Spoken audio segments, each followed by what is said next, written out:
నమస్కారం మిత్రులారా, నా పేరు డాక్టర్ ఆర్ఎం పిశెట్టి. జ్యోతిష్శాస్త్ర విభాగంలో గత కొన్ని సంవత్సరాలుగా అనేక విషయాలు మీకు తెలుపుతూ వస్తున్నాను. మీరు చూస్తున్నారు, అనుసరిస్తున్నారు, లాభపడ్డారు కూడా. చాలా సంతోషంగా ఉంది. అయితే ముఖ్యమైనటువంటి విశేషం ఏమిటంటే 2025 సంవత్సరం ఏదైతే ఉందో ఇది ప్రారంభం కాకముందే నేను ప్రజలందరికీ కూడా ఒక విషయం తెలియజేశాను. అదేమిటంటే నూతన సంవత్సరం విశ్వావసు నామ సంవత్సరం ప్రారంభం కాబోతుందని, ఆ సంవత్సరానికి గాను రాజు రవి అని. అయితే రాజకీయ పరిస్థితులు సంవత్సరం అంతా కూడా అల్లకల్లోలంగా ఉంటాయని నేను ముందే చెప్పాను. వాతావరణ పరిస్థితులు కూడా బీభత్సకరంగా ఉంటాయని కూడా చెప్పాను. అయితే నేను మాత్రమే కాదు, ఇతర నిష్ణాతులైనటువంటి జ్యోతిష్యులు కూడా వాళ్ళ విధానాల్లో వాళ్ళు మీకు అందరికి కూడా చెప్పి ఉన్నారు. అయితే కొందరు నమ్మకపోవచ్చు. అయితే నమ్మినా నమ్మకపోయినా అనుభవంలో ఇప్పుడు మనకు తెలియవచ్చింది ఏమిటనంటే చెప్పింది చెప్పినట్టుగా జరుగుతుందని. అటువంటి పరిస్థితుల్లో ఈ యొక్క జ్యోతిష్ శాస్త్రం ఏదైతే ఉందో నమ్మక ఏం చేస్తాం చెప్పండి? నమ్మాల్సిందే, తప్పదు.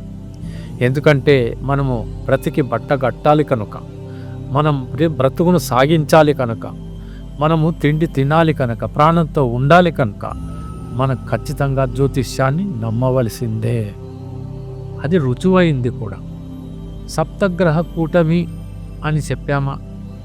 దీని తర్వాత రాబోయేటువంటి కాలం ఏదైతే ఉందో భూకంపాలు ఉంటాయి, నీటికి సంబంధించినటువంటి బీభత్సకరమైనటువంటి పరిస్థితులు నెలకొంటాయి, యుద్ధ వాతావరణం కూడా ఉంటుంది. ఆ తర్వాత ఏదో ఒక రకమైన హింసాత్మకమైనటువంటి సంఘటనలు ప్రతి చోట కూడా భారతదేశం అంతా మాత్రమే కాదు ప్రపంచమంతటా కూడా జరుగుతాయి. ఆ తర్వాత మరి యుద్ధాలు ఏదైతే జరుగుతాయో అది ప్రపంచమంతటా కూడా ఉంటాయి. ఇటువంటి పరిస్థితులన్నీ కూడా ఇంచుమించుగా 3వ ప్రపంచ యుద్ధమా అన్నట్లుగానే ఉంటుంది. మరి ఈ రకంగా చెప్పి ఉన్నాం. అటువంటి పరిస్థితుల్లో ఎంతోమంది, లక్షల మంది కూడా చనిపోయేటువంటి పరిస్థితి కూడా ఉందని కూడా చెప్పి ఉన్నాం. జాగ్రత్త సుమ అని చెప్పటానికే అవన్నీ కూడా మీకు వివరించింది. అయితే విన్నవారు విన్నారు, వినని వారు వినలేదు. ఇప్పుడు జరుగుతుంది అదే. మరి ఈ రోజున మనం చూస్తున్నాం మత కల్లోలాలు. ఇప్పుడు ఏదైతే జరిగినటువంటి సంఘటనలు ఉన్నాయో ఇవన్నీ కూడా ప్రస్తుతం నా దృష్టిలో ఒక ట్రైలర్ మాత్రమే. సినిమా మున్ముందు ఉంది, చాలా ఎక్కువగా జరగబోతుంది అని మాత్రం నేను చెప్పగలను.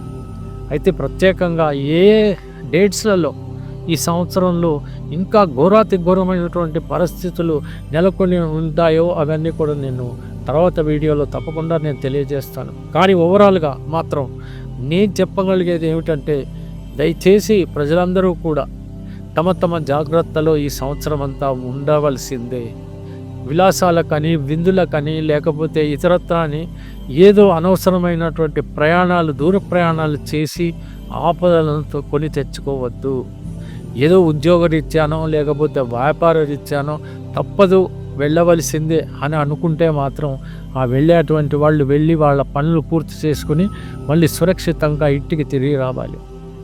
మనం నగరంలో కూడా, పల్లెటూళ్ళలో కూడా ఎక్కడికి వెళ్ళినప్పటికీ కూడా సాధ్యమైనంత వరకు త్వరితగతిన మన ఇళ్ళకి చేరుకుని సురక్షితంగా ఉండవలసిందే. ఎక్కువగా ప్రజల గుంపులుగా ప్రజలు ఉన్నటువంటి ప్రాంతాల్లో మనం ఖచ్చితంగా ఉండకూడదు అనేటువంటి విషయం మీరు అర్థం చేసుకోవాలి. మెయిన్గా ఏమవుతుందంటే టార్గెట్స్ అన్నీ కూడా థియేటర్స్లోనో, ఈ మాల్స్లలోనో, ఇటువంటి ప్రాంతాల్లో ఏదైనా నిండు సభల్లోనో ఇటువంటి పరిస్థితులు ఖచ్చితంగా ఉండవచ్చు. చెప్పలేము. ఒక సభలో ఏమీ జరగకపోతే ఇంకో సభలో జరగదని మాత్రం కాదు, థియేటర్లో జరగదని కాదు, మాల్స్లో జరగదని కాదు, ఎక్కడైనా జరగచ్చు. కాబట్టి ఎక్కడ ఏం జరుగుతుందో అని మాత్రం మనం అప్రమత్తంగా ఉండవలసిందే. సంవత్సరం అలా ఉంది, అలాంటి పరిస్థితులే ఉంటాయి. ముఖ్యంగా ఈ యొక్క నవగ్రహాలు కూడా ఏమీ చేయలేవు, అన్నీ కూడా అలాగా ఫిక్స్ అయిపోయి ఉన్నాయి. ఏమి చేయలేనటువంటి పరిస్థితి. భూమి కూడా కంపించిపోతుంది. ప్రజలు కూడా కంపించిపోయేటువంటి పరిస్థితులు. రేపటి రోజున చెప్పలేం, కరోనా లాంటి ఒక కొత్త వైరస్ కూడా పుట్టుకొచ్చి అనేక మరణాలు ప్రాప్తించవచ్చు. మరి జాగ్రత్తగా ఉండాల్సిందే కదా. రేపటి రోజున ఎక్కడ చూసినా భూకంపాలు ఇంకా ఎక్కువగా మనం చూసేటువంటి పరిస్థితులు రావచ్చు, ప్రాణ నష్టం కలగవచ్చు. ఫైర్ యాక్సిడెంట్, అగ్నికి సంబంధించినటువంటి ఘోరమైనటువంటి సంఘటనలు కలగవచ్చు. ఇలాంటి ప్రమాదాలు చెప్పుకుంటూ పోతే ఎన్నో యాక్సిడెంట్స్ కానీ, హత్యలు కానీ, ఇవన్నీ కూడా రౌడీజం పెరగవచ్చు, గుండాయిజం పెరిగిపోవచ్చు.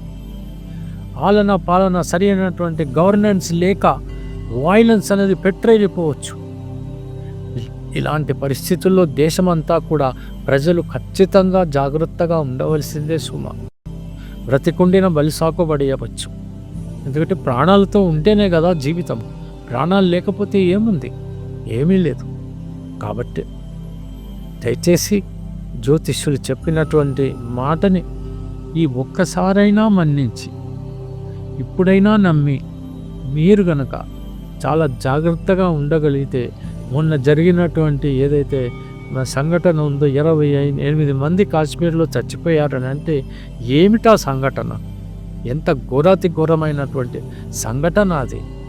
మనం ఎంతమందిని చంపాము అన్నది ఒక పక్షంలో మనకు సంతోషమే అయినప్పటికీ కూడా మన యొక్క ప్రజలలో 28 మంది ఘోరంగా చంపబడ్డారు అనేటువంటిది మర్చిపోగలమా? ఎంత గుండెలు పిండేలా పరిస్థితి మనకి ఏర్పడింది. మీరు చూశారు కదా. రేపటి రోజున ఇలాంటి సంఘటనలు ఇంకా ఎక్కువగా జరిగిపోతే అప్పుడు ఎవరి దిక్కు? ఇలాంటి పరిస్థితులు ఇంకా ఏర్పడనున్నాయి. మనం జాగ్రత్తగా ఉండకపోతే ఎక్కువగా మరణ నష్టం, మరణ ప్రాప్తి ఎంతమంది కలుగుతుందో మనం చెప్పలేము. ఎంతమంది గాయాల పాలవుతారో మనం చెప్పలేము. ఎంత అంగవైకల్యంతో బాధపడిపోవాల్సి వస్తుందో మనం చెప్పలేము. అందుకని నేను భయపెట్టడం లేదు, జాగ్రత్తగా ఉండమని మాత్రమే చెప్తున్నా. మీ పనులు ముగించుకోండి. పనులు చేయకపోతే డబ్బులు రాకపోతే మనం తిండి తినలేము, బ్రతకలేము. కాబట్టి మీ పనులు చేసుకోండి, కానీ జాగ్రత్త పడండి. అనవసరమైనటువంటి తిరుగులు తిరగకండి. ఎంతవరకు వీలైతే అంతవరకు ఈ 1 సంవత్సరం జాగ్రత్తగా ఉండండి. మరో సంవత్సరం ఎలా ఉంటుందో మనం చూద్దాం. దాని ప్రకారంగా మనం నడుచుకుందాం. తెలిసింది కదా. సెలవు మరి, ఉంటాను. నమస్కారం. జ్యోతిష్య మహర్షి డాక్టర్ ఆర్ఎంపి శెట్టి గారు ప్రపంచ ప్రఖ్యాతి పొందిన వేద విజ్ఞాన జ్యోతిష్య రత్నశాస్త్రవేత్త. 40 సంవత్సరాల అనుభవంతో వీరు చెప్పిన సంఘటనలు రుజువై విస్తుపోయేలా చేశాయి. Indian institute of oriental heritage Calcutta, America astrologers federation USA వీరిని గౌరవ డాక్టరేట్ తో సత్కరించాయి. దేశ విదేశాలలో పలు రంగాలలోని ప్రముఖులు వీరి సలహాలు పొంది ఉన్నారు. వివరాలకు 9014378474 9618600074.